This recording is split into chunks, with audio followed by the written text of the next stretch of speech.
Agradecerles, como siempre, el hecho de acompañarnos. Bueno, ya todos me conocen, mi nombre es Estel Izquierdo, soy la presidenta de SADAM. En nombre de toda la comisión directiva le damos las gracias por estar con nosotros, por compartir, por hacer este intercambio, por lo que decíamos antes, de aprender tanto de la virtualidad y todo el intercambio de conocimiento que hacemos permanentemente. La reunión de hoy, lo que acordamos es hipertensión pulmonar, de la evidencia a la práctica clínica. En realidad vamos a tener el honor de tener al doctor Adrián Lescano, nos auspicia Bagó, y yo le voy a pasar la palabra a Claudio Rodríguez, que es integrante de nuestra comisión directiva, que va a ser la persona que va a coordinar la mesa, ¿sí? Como siempre, lo que les pedimos, por favor, es que todas las preguntas las escriban en el chat, que puedan silenciar sus micrófonos, y bueno, al final debatimos e intercambiamos el tema y le preguntamos al doctor todo lo que quieran saber, ¿sí? Así que, Claudio, te cedo la palabra. Gracias. Bueno, muchas gracias. Bueno, gracias a todos los presentes, gracias a Bagó, a Mariano, a Viviana, por supuesto el doctor Adrián Lescano.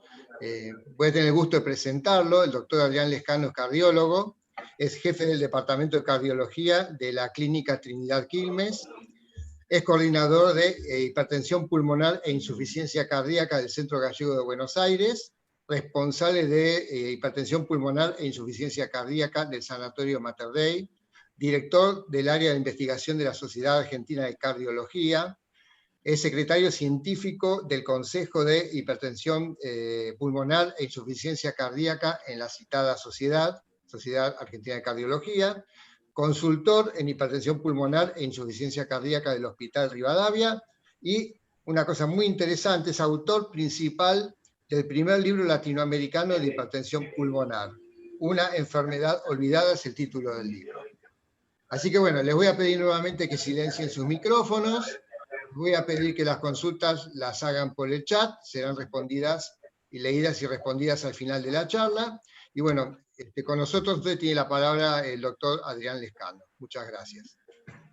Bueno, muchas gracias Claudio, muchas gracias Estela por la presentación. Un placer, como siempre digo, compartir este tipo de temática y hacer un intercambio desde la práctica y desde la experiencia, por eso fue el título que le pusimos al mismo, así que voy a compartir mi pantalla. Bueno, se observa bien ahí, ¿no? Perfecto. Sí, perfecto. Bárbaro. Bueno, para comenzar, vamos a tratar de una patología de muy baja incidencia y prevalencia, en donde la experiencia cobra un rol preponderante en el manejo de este grupo de pacientes, tanto hacia un diagnóstico adecuado, hacia una estratificación pronóstica y un abordaje terapéutico correcto que obedece al mismo. Sin embargo, cuando nos ponemos a trabajar en patologías y en cardiología, nos gusta mucho hablar de medicina basada en la evidencia, y después de pasar por todo un análisis detallado de la calidad de la información en el cual uno termina tomando una decisión de una herramienta diagnóstica o terapéutica, se publican las guías. Y siempre comienzo este tipo de disertaciones con esta, que fue la primera guía establecida como tal en hipertensión pulmonar, en el año 2015 publicada, y a partir de las guías uno pudo unificar el léxico, el trabajo, las interpretaciones sobre los pacientes, las diferentes terapéuticas, y uno debería esto aplicarlo a las guías, a la terapéutica clínica de nuestros pacientes. Sin embargo, en ese bache que se encuentra entre las guías y en la clínica, es donde los médicos no implementamos adecuadamente las diferentes estrategias. Y esto está muy estudiado en obstetricia, que son quienes más han investigado en el campo de la implementación y por qué los médicos no aplican las guías y el conocimiento y todas las investigaciones randomizadas sobre el mismo, y cardiología y neumonología y reumatología, que son las tres entidades madre que más nuclean este tipo de patología, no son la excepción al respecto.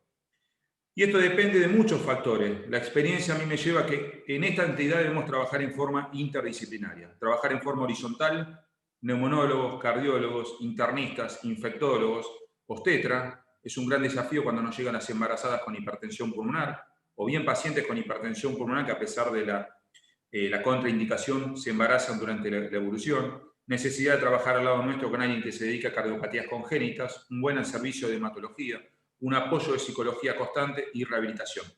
De tal forma que uno, cuando analiza en la literatura la escasa implementación del conocimiento, esto obedece al constituir una enfermedad de baja incidencia y prevalencia y no tener una formación de pregrado, incluso durante la residencia, salvo aquellos especialistas que nos dedicamos a la patología, es así como nadie sospecha de la misma clínicamente.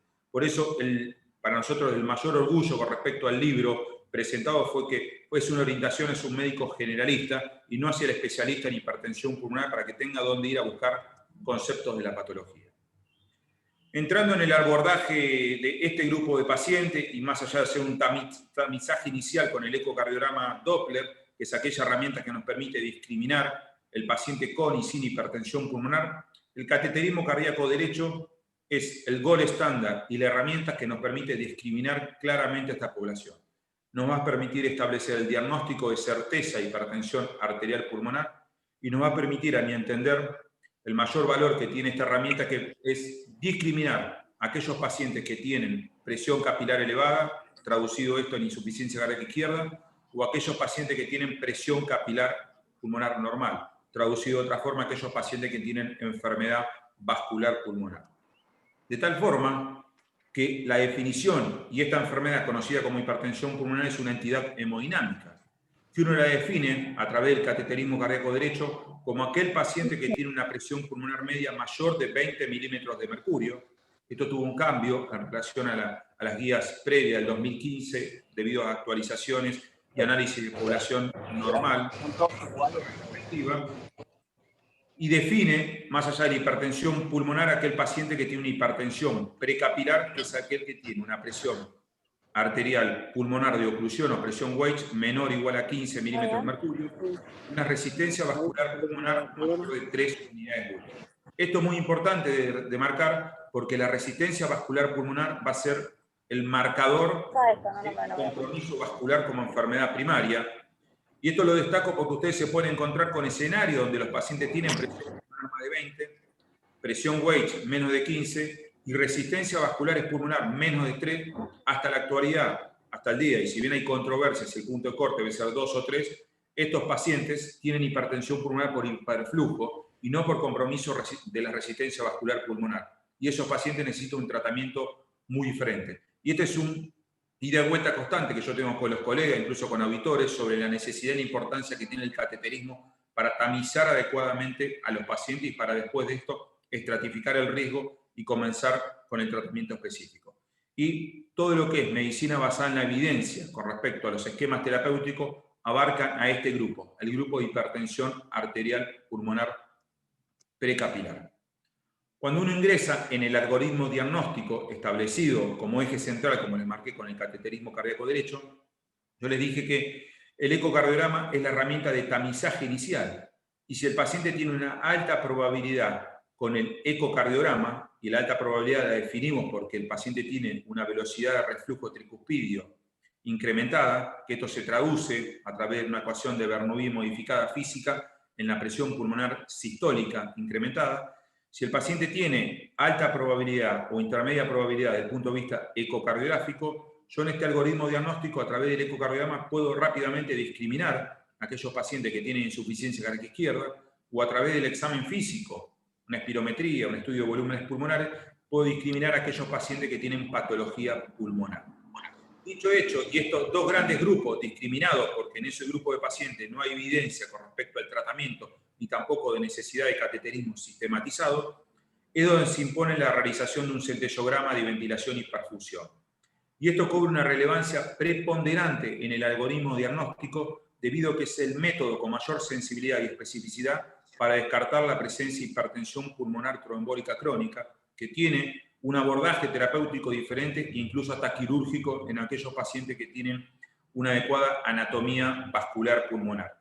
Dicho el mismo punto y realizado el centellograma, si el mismo es negativo, entonces yo descarto la presencia de hipertensión arterial pulmonar y empiezo a buscar las diferentes etiologías asociadas, como pueden ser enfermedad del tejido conectivo, asociación de drogas y toxinas, HIV, esquistosomiasis, cardiopatías congénitas, hipertensión portopulmonar, que están agrupadas dentro de lo que llamamos el grupo 1.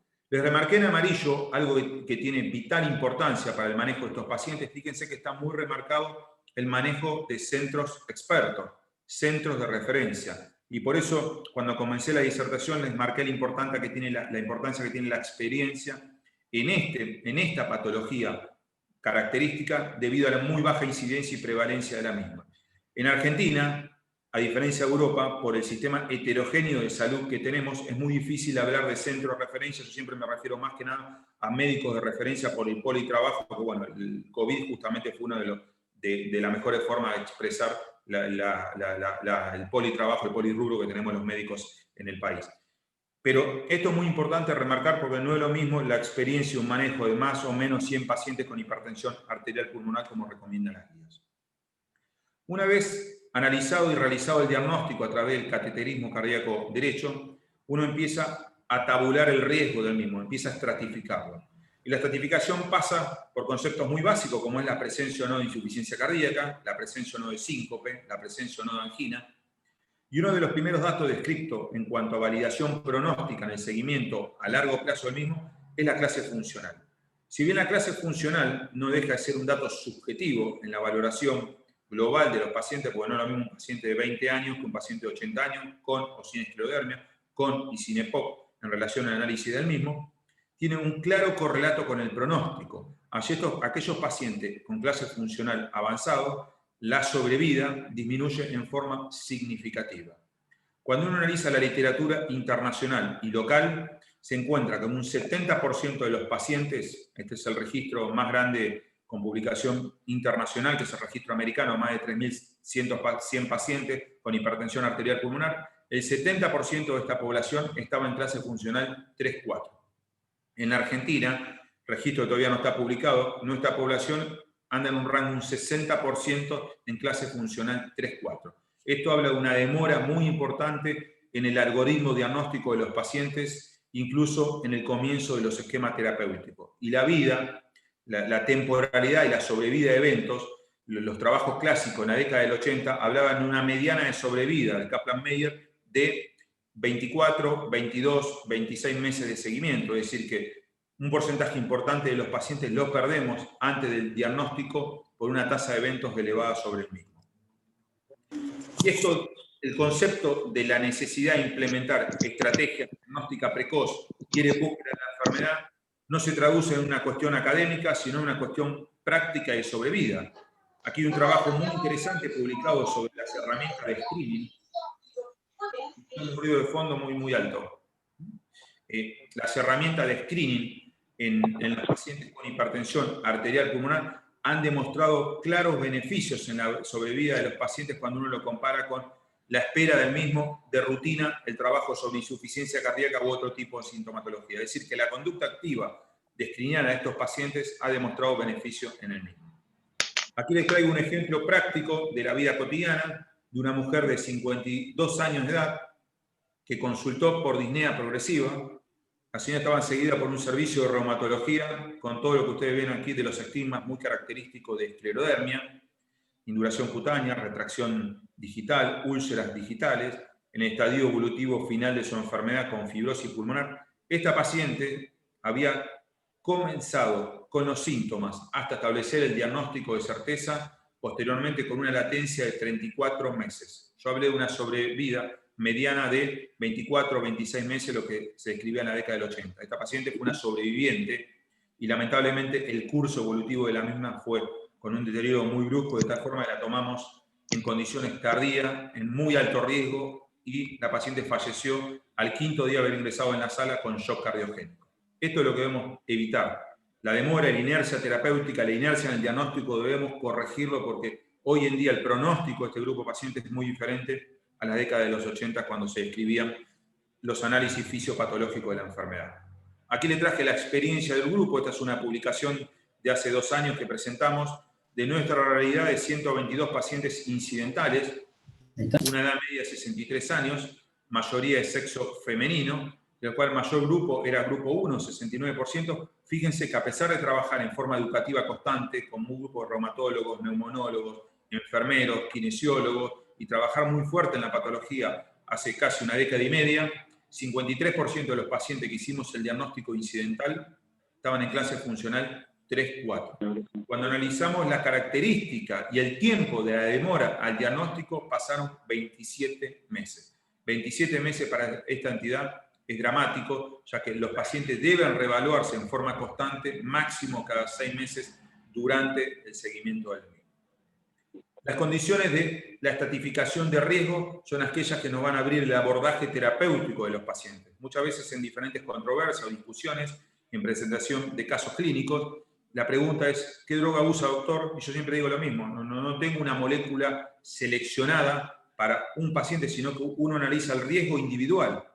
¿Cuál es la etiología asociada de las más de 70 que existen en hipertensión arterial pulmonar? La estratificación de la adherencia que uno proyecta del paciente y en base a eso uno elige el esquema terapéutico. Este semáforo, que es muy importante en nuestra práctica cotidiana, nos permite discriminar, si bien con algunas limitaciones en cuanto al poder del score de discriminación, entre aquellos pacientes que tienen un alto riesgo clínico, más de 10% de mortalidad anual, un riesgo intermedio, entre un 5 y un 10% de mortalidad al año, y aquellos pacientes de bajo riesgo. Si es que realmente uno puede hablar de bajo riesgo o de estabilidad en una patología que me da un rango de mortalidad de 4% al año, y piensen que el impacto es muy importante porque muchas veces estamos hablando de pacientes jóvenes con la carga social y psicológica que esto representa para el mismo. Aquellas variables de riesgo que uno las dicotomiza en el examen físico, como la presencia de insuficiencia cardíaca, los síntomas si son rápidamente progresivos, la presencia de síncope recurrente, si el paciente está en clase funcional avanzado de 3-4.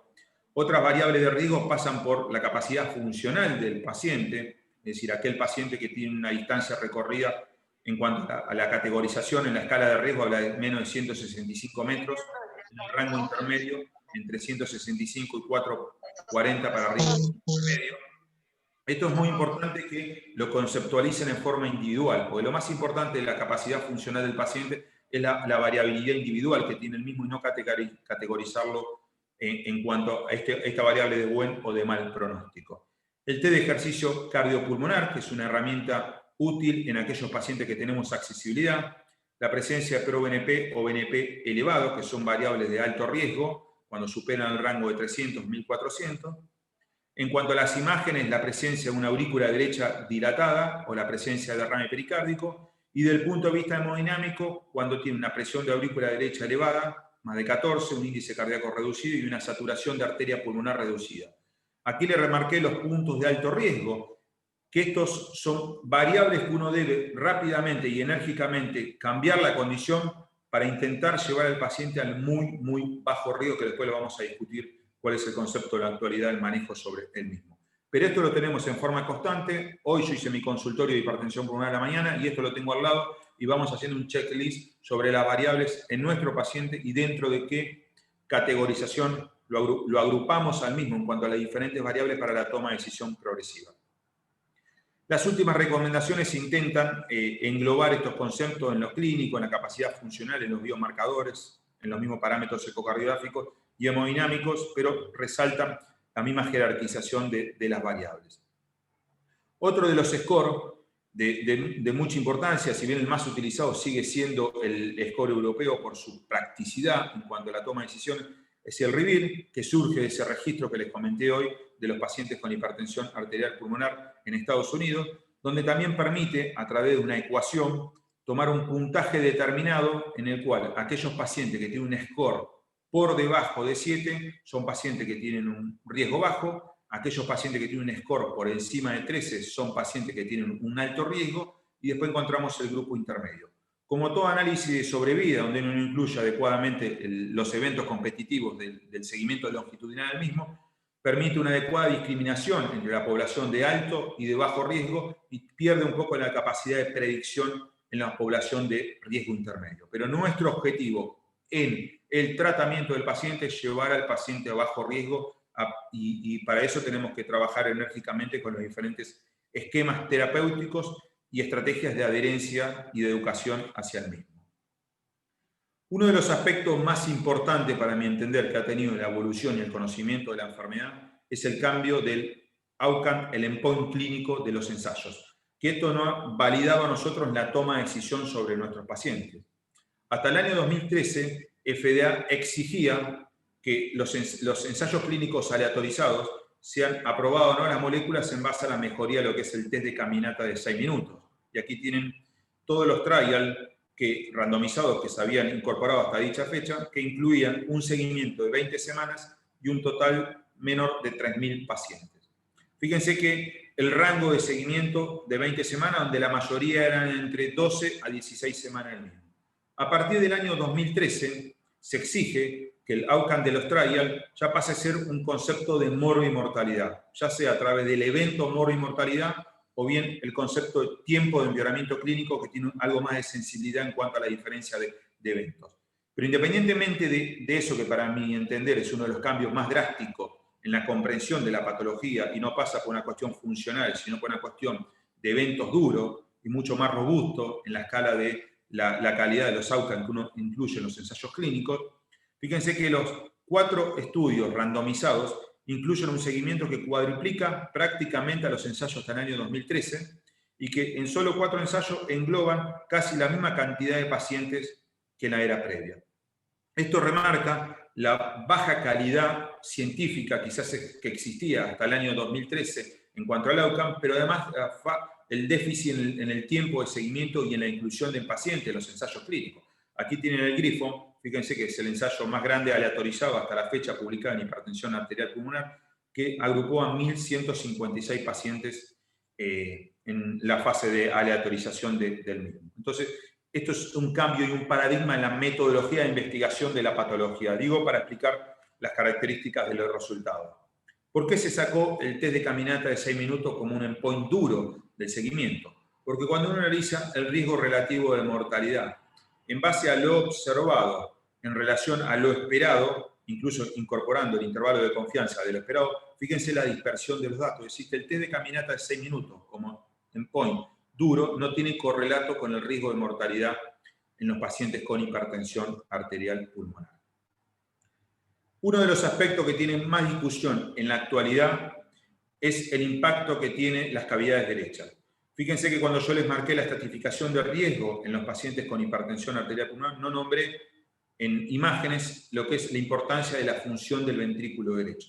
La función del ventrículo derecho hace 4 años que vienen diferentes publicaciones que claramente permiten discriminar a la población de riesgo intermedio entre riesgo intermedio alto y riesgo intermedio bajo.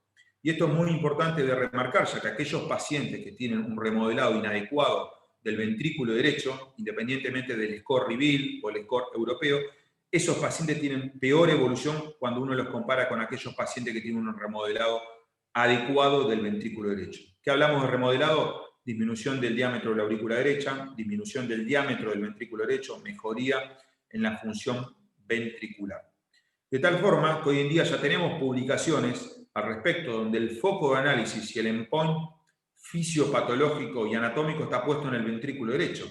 Aquí les traje un ensayo que es el REPER, presentado hace muy poco tiempo, donde el tratamiento antes y después en los pacientes con hipertensión arterial pulmonar lo que demostró es mejoría del volumen y la función sistólica del ventrículo derecho. Y este es un parámetro que se está analizando en forma constante y que probablemente en la nueva estratificación de riesgo y las guías sea incorporado en la toma de decisión en los pacientes. Aquí le traje un ejemplo de una paciente nuestra en seguimiento de 34 años de edad con hipertensión arterial pulmonar idiopática en clase funcional 2, sin síncope, sin insuficiencia cardíaca, con un test de caminata de 460 metros, fíjese que tiene todas variables de riesgo bajo, incluso la caminata, con un cateterismo cardíaco que muestra una presión de aurícula derecha de 8 y un índice cardíaco de 2.7 en un rango en el límite de lo intermedio.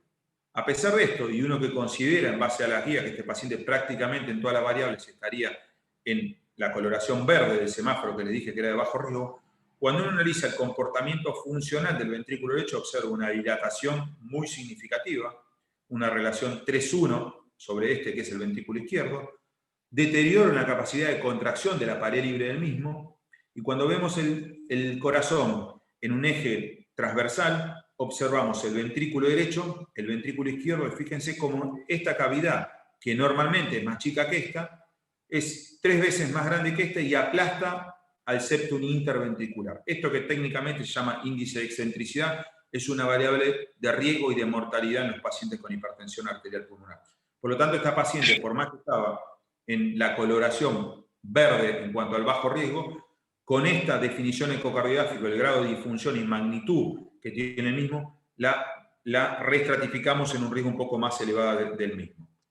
¿Qué hemos aprendido de la experiencia?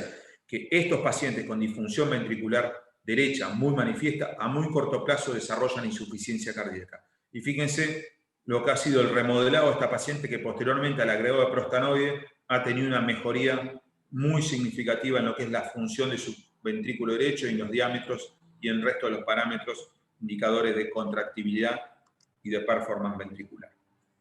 Cuando uno entra en el concepto de los diferentes esquemas terapéuticos y ya pasamos por un diagnóstico correcto lo más rápido posible, pasamos por una estratificación adecuada del paciente y lo gradamos en alto, intermedio o bajo riesgo, recién ahí seleccionamos los diferentes esquemas terapéuticos.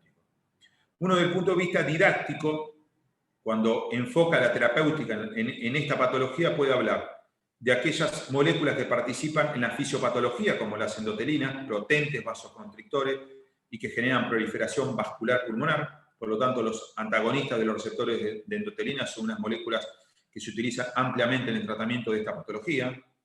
La disminución del GMP psíquico y el óxido nítrico, que son los principales vasodilatadores que tenemos a nivel de la circulación sistémica y pulmonar, y además tienen propiedades antiproliferativas. Por lo tanto, sus capacidades se utilizan inhibiendo la degradación de dicha molécula a través de los inhibidores de la fosfodiesterasa o a través de la estimulación del GMP cíclico, aumentando dicha concentración. Y la tercera vía, desde el punto de vista didáctico y docente, en el cual se interviene en la patología, es a través de la prostaciclina. La prostaciclina, como el resto de las moléculas, son sustancias que nuestro organismo dispone y que participan en múltiples propiedades, más allá de las inflamatorias, y en los que nos competa lo que es la patología vascular pulmonar, en la vasodilatación y en la antiproliferación del mismo. De tal forma que hoy disponemos con abundantes esquemas de tratamientos de análogo de prostaglandina, incluso a través de esa publicación que le comenté del Grifo, ha sido validada y aprobada a través de las guías la utilización del agonista del receptor IP. Esto quiero marcar estas propiedades antiproliferativas, ya que se ha demostrado en la medicina basada en la evidencia y en cortes prospectivos de seguimiento a largo plazo, que la utilización de esquemas combinados y alta dosis de prostanoide logran remodelar en forma reversa no solo el ventrículo derecho, sino la resistencia vasculares pulmonares, que es un endpoint muy importante, fisiopatológico y subrogante, asociado con los eventos de muerte y mortalidad.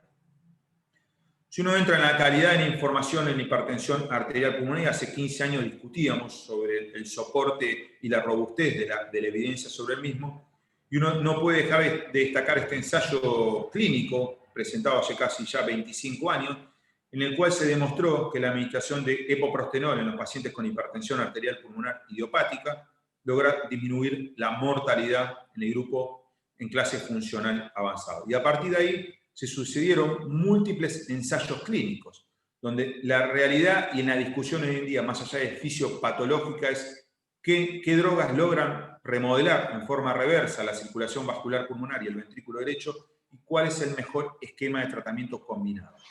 Ya que ha pasado la era donde la monoterapia ya demostró beneficio, hoy no se discute más el beneficio de no tratar a un paciente. La monoterapia ha demostrado que incluso con mayor soporte en cuanto al peso de la evidencia a través de los prostanoides, que logra una reducción significativa en lo que es la mortalidad en los pacientes con hipertensión arterial pulmonar. Hoy en día la gran discusión en la patología es cómo y dónde combinar. ¿Sí? La leche fría. Ah, perdón. Hay un micrófono abierto. Hoy la gran discusión sobre las estrategias terapéuticas y luego haber recorrido un terreno muy fértil en los ensayos clínicos aleatorizados es cuál es el mejor esquema de combinación. De tal forma que si ustedes observan aquí en los diferentes colores, hoy en día la comparación entre monoterapia secuencial versus placebo incluye 18 ensayos clínicos aleatorizados. Y esto lo remarque, me parece un slide muy importante, porque esto lo discutimos frecuentemente desde el punto de vista metodológico, y uno tiene que tener un soporte en cuanto a los esquemas terapéuticos, y más en patologías con tanta tasa elevada de morbi y mortalidad. Y uno puede ir desde el concepto más básico, más bajo, en lo que es la calidad de la evidencia, que muchas veces es lo único que uno puede obtener, que son los estudios observacionales o la serie de casos y controles. La medicina basada en la opinión, que es un concepto que lo tenemos muy incorporado en nuestras discusiones cotidianas, que debe sacarse de esta discusión, porque en realidad la calidad y la robustez de la evidencia científica sin duda debe pasar por las revisiones sistemáticas, por los ensayos clínicos aleatorizados, por los metaanálisis y las guías escritas por expertos sobre las diferentes temáticas. ¿Qué dicen las guías? ¿Qué dicen los expertos sobre el tratamiento del algoritmo terapéutico en los pacientes con hipertensión arterial pulmonar, publicado y presentado el año pasado? Los pacientes NAIP, en cuanto al diagnóstico, deben ser manejados por centros de referencia, deben ser manejados por centros expertos.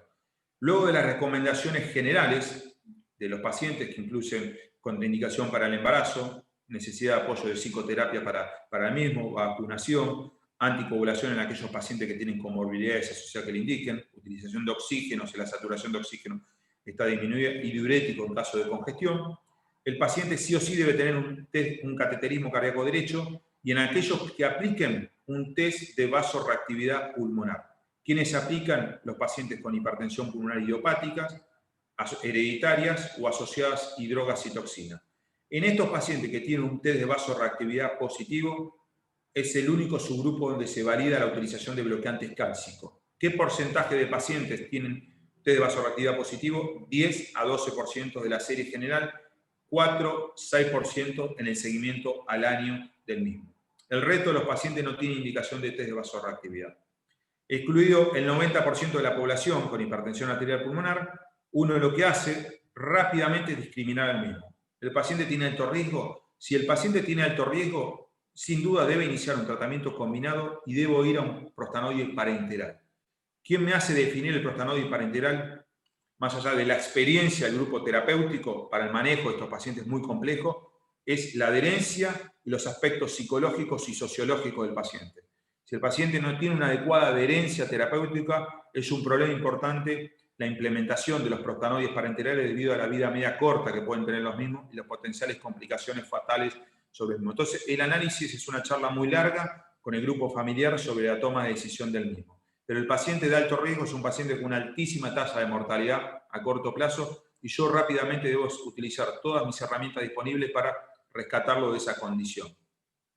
Los pacientes con riesgo bajo se recomienda tratamiento con monoterapia inicial, en un alto porcentaje de los mismos, y los pacientes con riesgo intermedio, la recomendación de las guías, tratamiento inicial oral.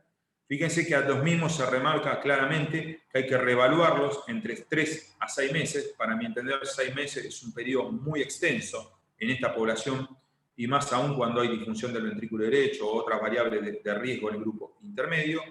Y mi objetivo debe ser llevar sí o sí al paciente a bajo riesgo.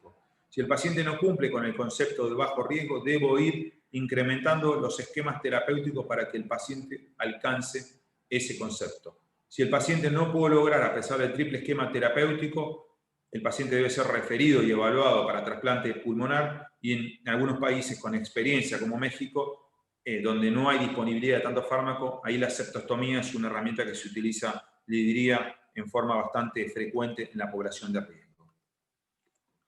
¿Qué pacientes deben recibir monoterapia? ¿Cuáles son las recomendaciones en las guías? Son aquellos pacientes estables, aquellos pacientes con hipertensión pulmonar, que tienen un test de vasorreactividad positivo, que tienen escasa sintomatología y que han respondido adecuadamente inicialmente a bloqueantes cálcicos, o aquellos que están muy estables durante el tiempo, más de 5 años con el mismo, o bien aquellos pacientes que tienen hipertensión arterial pulmonar no severa, no significativa, y que tienen variables de riesgo para sospechar que tienen algún grado de disfunción diastónica. Le diría que esa es la población que hoy en día ha quedado relegada en base a la medicina basada en la evidencia y el soporte de los metaanálisis en el tratamiento combinado. Después, uno puede combinar en forma oral o incluso parenteral, como dijimos, en base al riesgo establecido del paciente. Uno de los grandes objetivos cuando uno plantea las diferentes estrategias terapéuticas en base al riesgo no pasa simplemente por una condición clínica, sino que la base fisiopatológica y la entidad madre de esta entidad pasa por la vasculatura pulmonar. Por lo tanto, aquellas moléculas que logren mayor descenso de las resistencias vasculares pulmonares son aquellas moléculas que uno debe rápidamente utilizar para sacar al paciente de alto riesgo en cuanto a la combinación. Y las prostanoides combinados son las moléculas que más han logrado demostrar este endpoint subrogante, pero con tanta implicancia desde el punto de vista clínico. Si uno analiza la medicina basada en la evidencia en los ensayos clínicos, el tratamiento combinado ha demostrado clara superioridad sobre la monoterapia como esquema de inicio en los pacientes. Comenzar con 2 drogas sobre 1 ha demostrado francos beneficios con un hazard ratio de 0,5. Ustedes fíjense que el beneficio alcanza casi hasta un 65% de la población analizada, con el concepto de tiempo de empeoramiento clínico en el mismo. El Grifon es concordante con esta información, donde la administración de Selexipag a los pacientes con hipertensión arterial pulmonar, incluso aquellos pacientes que ya venían medicados con ERA o con inhibidores de fosfodiesterasa, ha demostrado un hazard ratio de 0,6, llegando hasta un beneficio de un 0,54 en el análisis de seguimiento de 70 semanas. Y fíjense que si entramos a desmenuzar un poquito este ensayo clínico, hay un significativo descenso en los eventos globales, a expensas predominantemente de lo que es la hospitalización por hipertensión pulmonar y la progresión de la misma. Incluso en la hospitalización global por empeoramiento de la hipertensión pulmonar, más allá de la presencia de insuficiencia cardíaca desde el punto de vista clínico. Este beneficio no solo queda reducido a aquellos pacientes naive, que eran solamente un 20% en este ensayo, sino que el beneficio se sostiene en aquellos pacientes con estrategia combinada, es decir, donde se le agrega una tercera molécula a los pacientes que ya venían recibiendo ERA o inhibidores de la fosfodiesterasa. Y aquí se observa muy bien gráficamente cómo los 3 de los 4 ensayos en la era moderna son concordantes en que el tratamiento combinado tiene una reducción significativa del tiempo de morbimortalidad o el evento de morbimortalidad como un dato de índice en el seguimiento del mismo.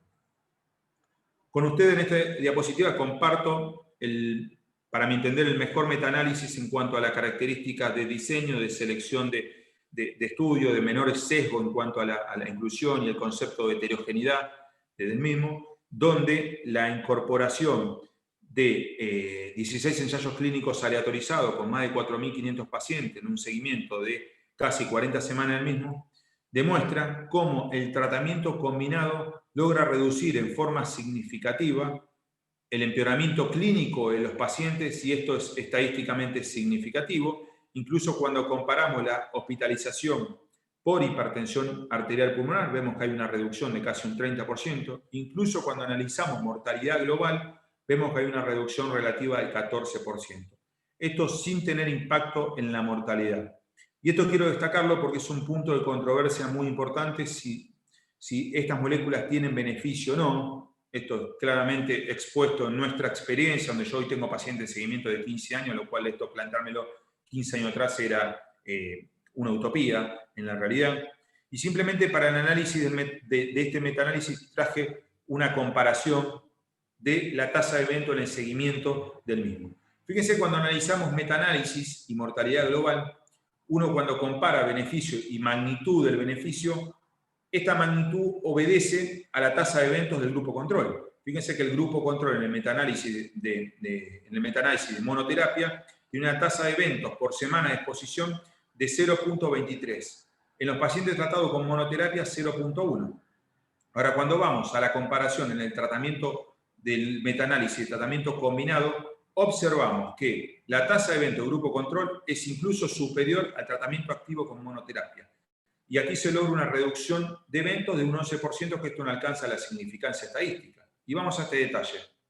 4.000 pacientes en el score, en el análisis, metaanálisis de tratamiento combinado, 419 eventos, 37 semanas de seguimiento. Esto hago una comparación con una patología que es mucho más frecuente y mucho más incidente, como es la insuficiencia cardíaca. Hubo que esperar 20 años en la insuficiencia cardíaca para demostrar que una molécula logra reducir la mortalidad. Fíjense la cantidad de pacientes incluidos, 8.300. Cantidad de eventos, 1.500. Seguimiento en semanas, 113 semanas en el seguimiento. Es decir, que esto duplica y hasta triplica el tiempo de exposición de eventos de los pacientes cuando uno compara un metaanálisis sobre otro. Cuando uno analiza las últimas publicaciones en información en hipertensión arterial pulmonar, la gran discusión surge sobre si los pacientes deben comenzar todos con triple esquema terapéutico o con doble esquema terapéutico. Este ensayo aún no está publicado sobre el mismo, pero fíjense la información que es en cuanto a la disminución de las resistencias vasculares pulmonares de aquellos pacientes que recibían doble esquema terapéutico. 52% de reducción de las resistencias vasculares pulmonares y 54% de reducción de aquellos pacientes con triple terapia. Esto, sin ningún tipo de duda, es un antes y después en el manejo de la patología, ya que lograr este grado de reducción era utópico hace 10 años atrás cuando comenzaron los ensayos clínicos aleatorizados.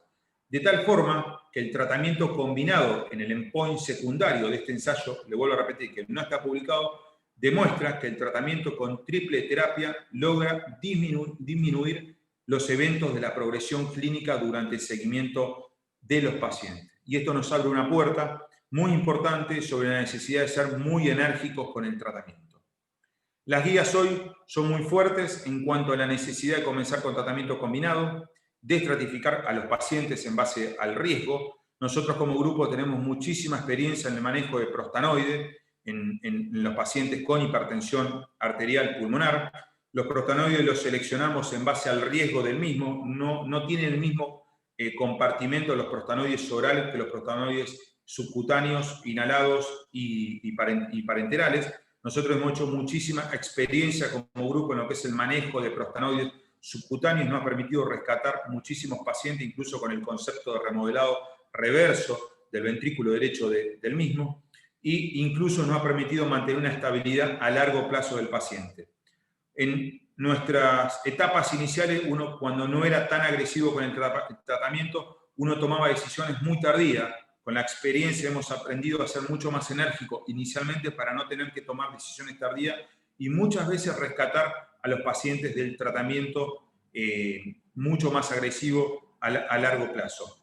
Es decir, que esto es un punto que lo hemos aprendido desde la experiencia y de las diferentes publicaciones sobre el mismo. Hoy tenemos soporte y evidencia en el país de remodelado reverso con la utilización de prostanoides, principalmente utilización de prostanoides en alta dosis en nuestra población con hipertensión arterial pulmonar. Porque el objetivo pasa a ser llevar al paciente a bajo riesgo. Todos los registros, los análisis prospectivos nos muestran que aquellos pacientes que alcanzan el bajo riesgo tienen una tasa de mortalidad significativamente mucho menor que aquellos pacientes que tienen alto riesgo. Lamentablemente, en nuestra práctica cotidiana, y esto incluso en Europa, el porcentaje de pacientes que alcanzan el bajo riesgo es escaso, no superan el 30%, y esto creo que obedece muchas veces a desinformación de la comunidad científica en la práctica cotidiana, y otras veces a inercia terapéutica sobre el mismo. Y este es un punto muy importante que tenemos que discutir.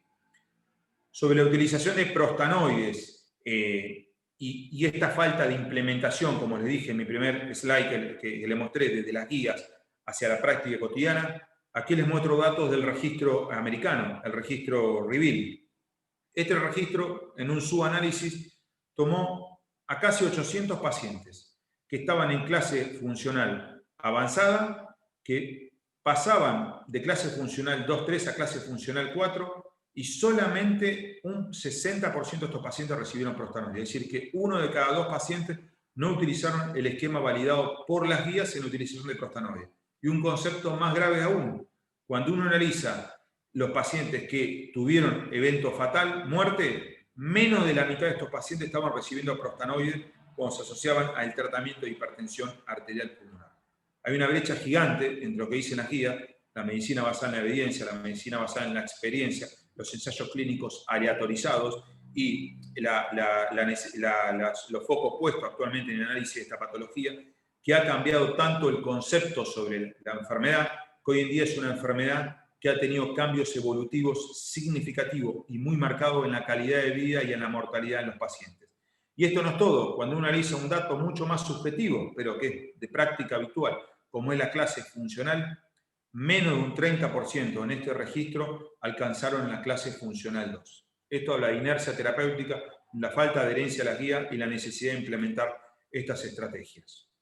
Como reflexión final, yo quiero dejar marcado que la estratificación de riesgo es una piedra angular en el manejo de estos pacientes con hipertensión pulmonar. La demora diagnóstica es tiempo y el tiempo es músculo, como decimos siempre en cardiología, y el músculo es vida, muerte súbita, muerte con insuficiencia cardíaca en nuestros pacientes. Entonces, como siempre, una vez que establecemos el diagnóstico del paciente, me pregunta, doctor, ¿cuándo empiezo el tratamiento? ¿Cuándo me hago este estudio? Lo más rápido posible. No hay motivo para demorar la implementación de las estrategias. Mientras más precoz, más beneficio. Eso tiene que quedar muy claramente destacado en la evaluación de estos pacientes que pueden tener una latencia de periodo de disfunción del ventrículo derecho muy diferente. La estabilidad clínica es un dato insuficiente, el sentirse bien es un dato insuficiente que no nos alcanza en la estratificación pronóstica de esta enfermedad, ya que hay muchas variables que tienen que ver con la disfunción del ventrículo derecho, con las resistencias vasculares pulmonares que impactan en la evolución del mismo. La evidencia actual sostiene fuertemente el tratamiento combinado, tanto de las perspectivas fisiopatológicas, clínicas, hemodinámicas, neurohormonal y de morbimortalidad como soporte clínico. Hoy en día los objetivos pasan a ser el remodelado reverso, y aquí vuelvo a remarcar la importancia que tienen los prostanoides. Nosotros hemos presentado un trabajo que actualmente está en publicación en la Argentina con 50 pacientes con hipertensión arterial pulmonar en tratamiento con treprostinil subcutáneo, donde hemos demostrado un remodelado reverso del ventrículo derecho y un impacto muy marcado análisis de sobrevida de los mismos, de una sobrevida, estamos hablando de 90% de los pacientes a 2 años de seguimiento, y esto requiere, sí o sí, implementación en investigación. Es un análisis muy complejo de pensar por qué los médicos no aplicamos las guías y el ensayo clínico aleatorizado en el consultorio sobre nuestros pacientes. Muchas gracias.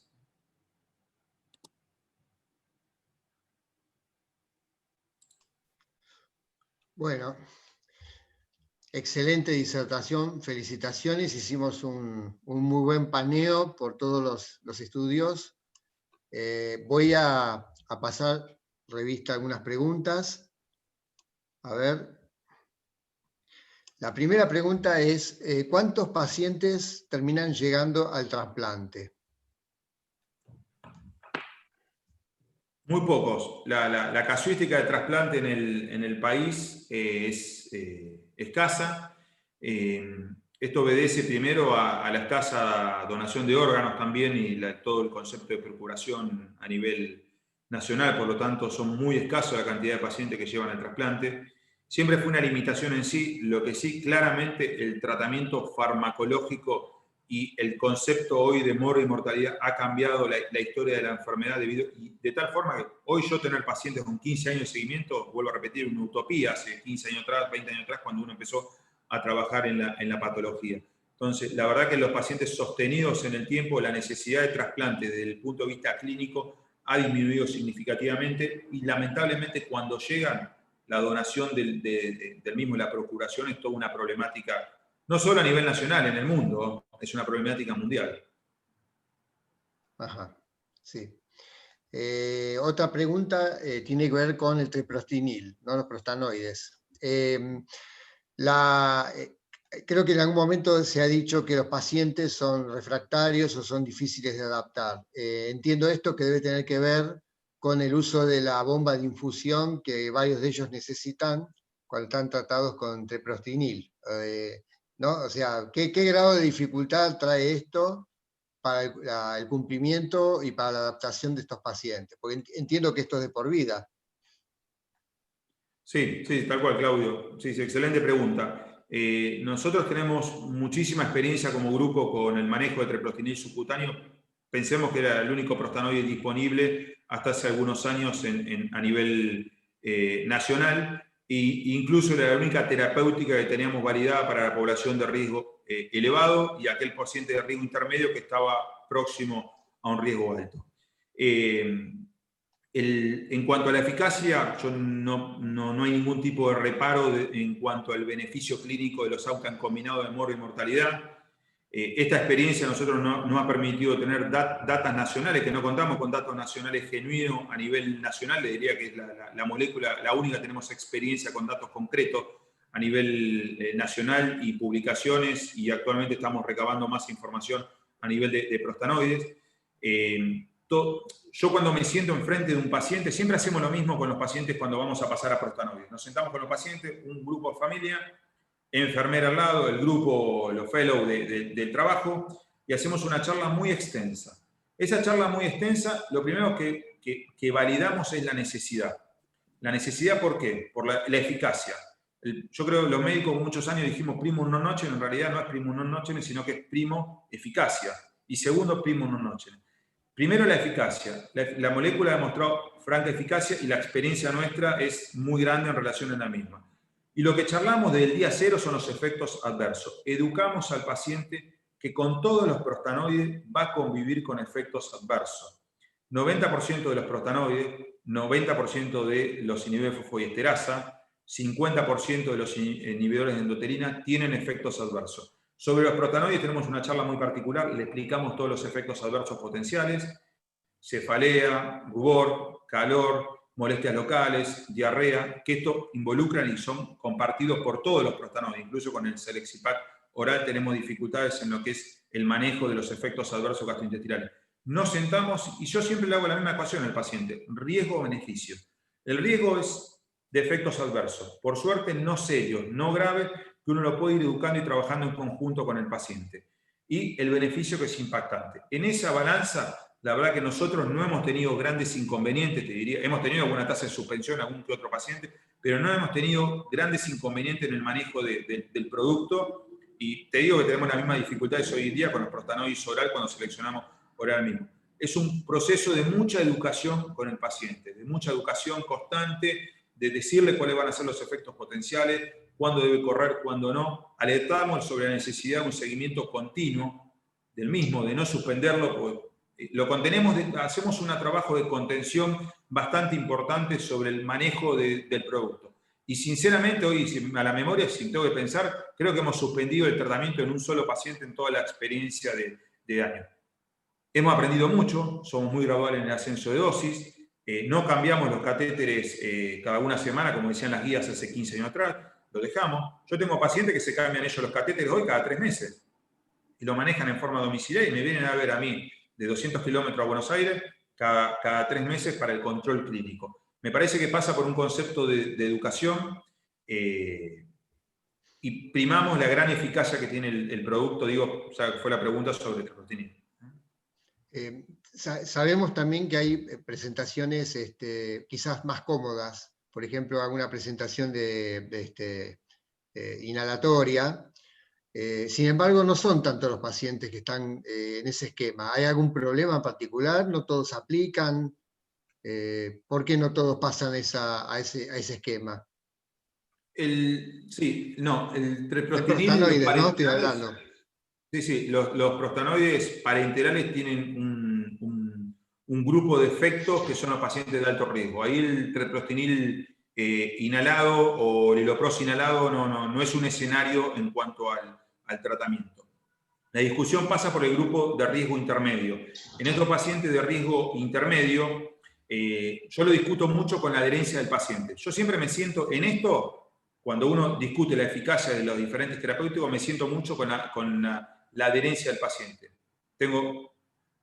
La semana pasada indicamos comenzar con prostanoides inhalatorios a un paciente que ya teníamos una predicción debido a efectos gastrointestinales que no iba a tolerar el oral.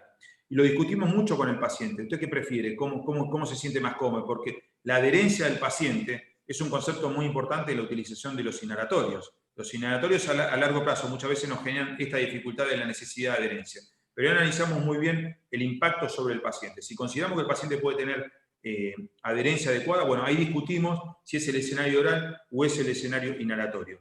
Yo diría que los prostanoides inhalatorios están más para el grupo de riesgo intermedio y no para el grupo de alto riesgo. Yo no discuto nunca parenteral versus inhalatorio, porque son escenarios totalmente diferentes de tratamiento. Ok, perfecto. Bueno, por supuesto, un sinfín de felicitaciones, excelente ponencia, valiosa información, muchas gracias. Gente, bueno, desde Tucumán, en fin, todos elogios, Así que bueno, realmente puede haber críticas también, ha puede haber sido... críticas, Claudio, no hay problema, puede haber críticas, sí. No hay. Estaba buscando alguna, pero no. Probablemente si hay algún financiador por ahí diga algo, pero no creo. Son todos muy agradecidos. Generalmente todos los que participan en nuestros webinars y en nuestras charlas, nunca hay gente agresiva ni nada que se le parezca. Todos son muy constructivos siempre. No. Acá, bueno, veo algo que pone un poco también esto, la tensión que existe a veces entre estos tratamientos, el acceso a estos tratamientos y el costo que tienen, ¿no? Que no es bajo tampoco. No, sin duda. Yo esto lo discuto hoy en día, creo que conozco al menos a la mayoría de los doctores con los que trabajo en la patología, y hoy tenemos un vínculo totalmente aceitado sobre el mismo, de tal forma que hasta en el buen sentido hacemos un feedback constante, porque a mí me llaman por pacientes, yo le doy mi opinión científica y viceversa, y trabajo en forma combinada sobre el mismo. Sin duda que son productos de alto costo general en lo que es el tratamiento, y uno se adapta muchas veces a esos esquemas de costo y lo discute claramente con los financiadores y con los editores del mismo. En el medio estamos nosotros como ejecutores de la terapéutica, y en esta punta tenemos los pacientes con muchas veces con dificultades de acceso. Esa demora en el acceso me condiciona. Yo tengo una paciente que hace 6 meses que está esperando venir a verme ahora por la pandemia, que no puede viajar por diferentes condiciones, donde la cobertura médica no le está dando los medicamentos. La chica está en clase funcional 3. Es una realidad muy dura que uno vive desde este lugar. Siempre cuento el ejemplo de una paciente que tengo hoy en seguimiento, tiene 23 años, yo la conocí con 18 años, hace 5 años que esta chica está con doble esquema de tratamiento, que es sildenafil y remodelín treprostinil subcutáneo.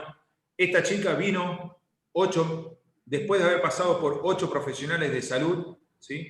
Haber esperado 9 meses el diagnóstico, y haber esperado 6 meses más que alguien le ponga un tratamiento específico, 18 años, con la madre totalmente asustada, en llanto, papá taxista que la trajo de urgencia, de casualidad alguien le dijo, llevarla que la vea el doctor que trabaja en esta patología. Esa chica la rescatamos a través de otro paciente que nos ayudó, otro paciente a rescatar a esa niña, después la obra social, después de mucho tiempo la obra social se hizo cargo de la paciente. Esa chica podía ser mi hija, como yo siempre le digo a la mamá hoy, esa chica podía ser mi hija.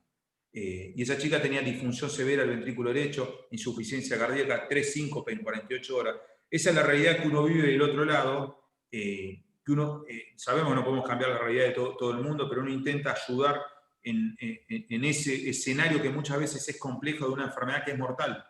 Así como les cuento estas cosas, le cuento a otro paciente que los conocí, me acuerdo una chica, ahora esclerodermia, hipertensión pulmonar, en 3 días falleció. Vino con una carpeta gigante de estudio, le habían hecho 18.000 ecocardiogramas, 18.000 test de caminata de 6 minutos, tenía un cateterismo solo, la chica estaba con 25 miligramos de sildenafil. Y creo que tenía 32, 33 años. Esa es la realidad que vivimos también con la heterogeneidad de la formación, de la asistencia a los pacientes. Son realidades muy complejas y uno se enfrenta en forma constante a esto que va mucho más allá de la medicina, que intentar ayudar a la gente que yo sé que es costoso, pero bueno, uno tiene que encontrar el equilibrio en esto. Sí, ok. Bueno, no sé, Viviana, si querías decir algo. Sí, desde Laboratorios Bagó les queremos agradecer a todos por estar acompañándonos, muy especialmente a Sadam, Estela y Claudio. Bueno, y Adrián, una charla impecable como siempre. Muchas gracias a todos. Bueno, yo también les quiero agradecer, muchas gracias a Adrián por estar acá con nosotros, todo el mundo de todos, del celular, del chat, diciendo la charla es de 10, excelente, que han aprendido mucho, que has transmitido muchísima información, así que están todos sumamente agradecidos, ¿eh? Y bueno, y agradecemos también a Bago que auspició y nos ayudó a poder armar todo, así que bueno, nuevamente, ¿no? En nombre de toda la comisión directiva, les agradecemos que hayan compartido este momento con nosotros, le agradecemos muchísimo al doctor Lescano, y bueno, los esperamos en el próximo encuentro, que ya lo van a estar recibiendo, que saben que somos muy inquietos y todo el tiempo estamos generando charlas y webinar para que nos podamos encontrar y podamos intercambiar. Así que muchísimas gracias, muchísimas gracias. Agradezco yo también a todos, y bueno, felicitaciones, doctor Lescano, excelente, excelente la ponencia, muy, muy buena. Muchas gracias Mariano Cacurri, muchas gracias Viviana, y bueno, nos estamos viendo en la próxima entonces. Gracias a todos por haberse sumado. Un gusto acompañarlos. Un gusto y muchísimas gracias para todos. Gracias, gracias. Gracias.